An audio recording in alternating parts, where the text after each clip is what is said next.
Hello students, welcome to Resolution Study Point. This is our fourth lecture of NMR spectroscopy, and in this lecture we are going to discuss factors affecting chemical shift. In previous lecture we have discussed what is chemical shift and how we can measure chemical shift. Here in this lecture we are going to discuss what are the different factors which affect chemical shift. अब देखो chemical shift या फिर हम ये कह सकते हैं कि एनएमआर स्पेक्ट्रोस्कोपी को हम ऑर्गेनिक केमिस्ट्री में भी स्टडी करते हैं।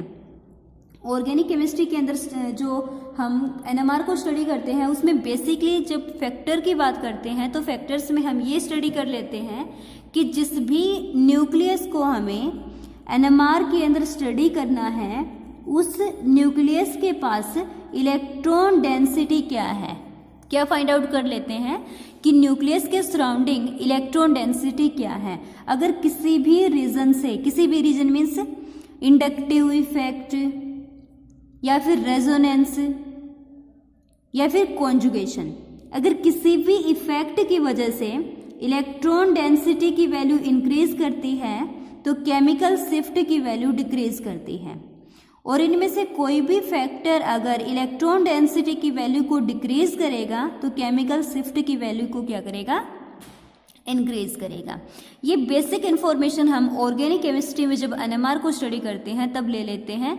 क्या लेते हैं कि अगर जिस भी न्यूक्लियस को आप स्टडी कर रहे हो, सपोज करो आपको 1H एनएमआर ही स्टडी करना है, तो कोई भी फैक्टर अगर प्रोटॉन के सराउंडिंग में इलेक्ट्रॉन डेंसिटी को डिक्रीज करेगा वो केमिकल शिफ्ट को इंक्रीज करेगा। इसके अपोजिट अगर कोई भी फैक्टर जो इलेक्ट्रॉन डेंसिटी को इंक्रीज करेगा वो केमिकल शिफ्ट की वैल्यू को डिक्रीज करेगा।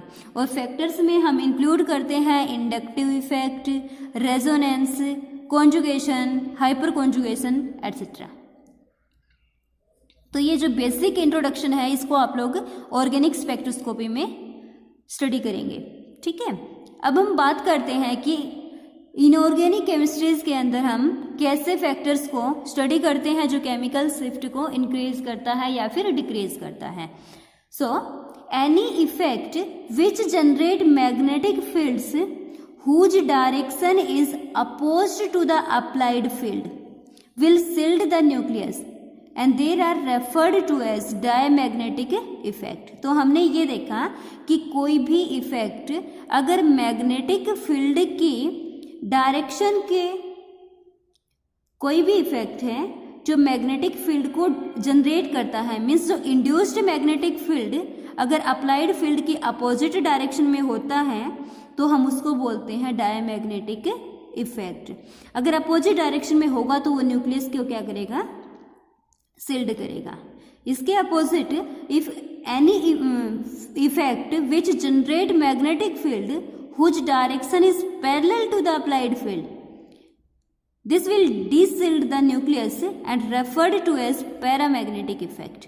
तो हमने ये देखा कि अगर किसी भी इफेक्ट की वजह से जो इंड्यूस मैग्नेटिक फील्ड होता है उसकी डायरेक्शन अप्लाइड फील्ड के अपोजिट है तो वो न्यूक्लियस को शिल्ड करेगा। शिल्ड करेगा तो हम उसको बोल देंगे diamagnetic effect.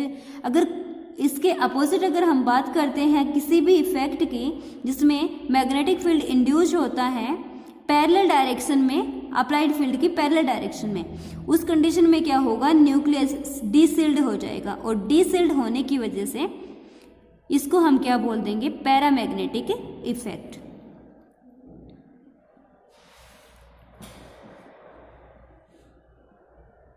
On the basis of the above two information there are the following 4 factors which contribute to the chemical shift.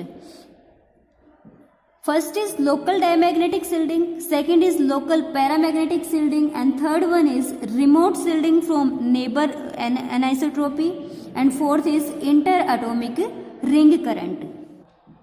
We will discuss only the first effect, that is local diamagnetic shielding. Local diamagnetic shielding क्या होगी देखते हैं। Local diamagnetic shielding is best explained by considering what happens when an atom with spherical distribution of electron density is placed in a magnetic field. तो first condition में हमने क्या किया, एक स्फेरिकल सिमेट्रिक के एटम को मैग्नेटिक फील्ड में रखा है।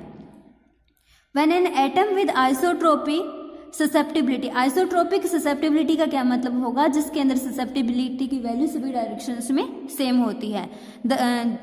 Isotropic susceptibility is that susceptibility which have the identical value in all directions. When an atom with isotropic susceptibility is placed in a magnetic field, the field will induce electrons circulation in the atom in such a way, in such a direction as to generate a magnetic field opposite to the applied field. This will be diamagnetic effect and the nucleus is said to be shielded. हमने ये कहा कि जब कोई भी atom जिसकी isotropic susceptibility होती है, आइसोट्रोपिक ससेप्टिबिलिटी डायमैग्नेटिक शील्डिंग के अंदर आएगा।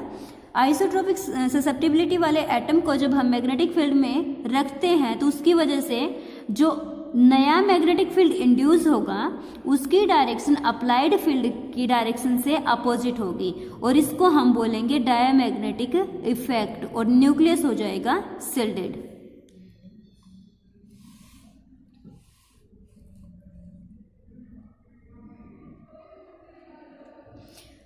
So, if applied field is H naught, then diamagnetic shielding can be represented by this diagram. Here this is the movement of electron.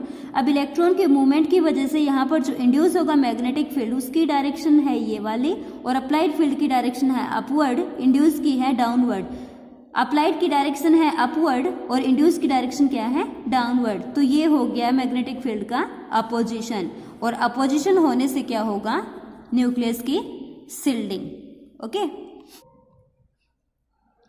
The magnitude of the field generated at the nucleus by electron circulations is directly proportional to the strength of the field applied and also depend upon the electron density of the surrounding nucleus. अब हमने ये देखा कि जब isotropic susceptibility वाले atom को applied field में put करते हैं तो इंड्यूस होता है मैग्नेटिक फील्ड जिसकी डायरेक्शन अपोजिट होती है अप्लाइड फील्ड के साथ। तो अब जो फील्ड इंड्यूस होगा, इंड्यूस्ड जो फील्ड होगा उसका जो मैग्नीट्यूड होगा वो डिपेंड करेगा कि कितनी स्ट्रेंथ का हमने फील्ड अप्लाई किया है, साथ में जो न्यूक्लियस जिसको हम कंसिडर करते हैं उसके सराउंडिंग इलेक्ट्रॉन डेंसिटी क्या है। Next one is when electron donating groups are attached to the proton, the shielding from the diamagnetic effect is increased by increased electron density। अगर आपने क्या देखा, जिस भी प्रोटॉन के लिए आपको एनएमआर स्पेक्ट्रा लेना है, उस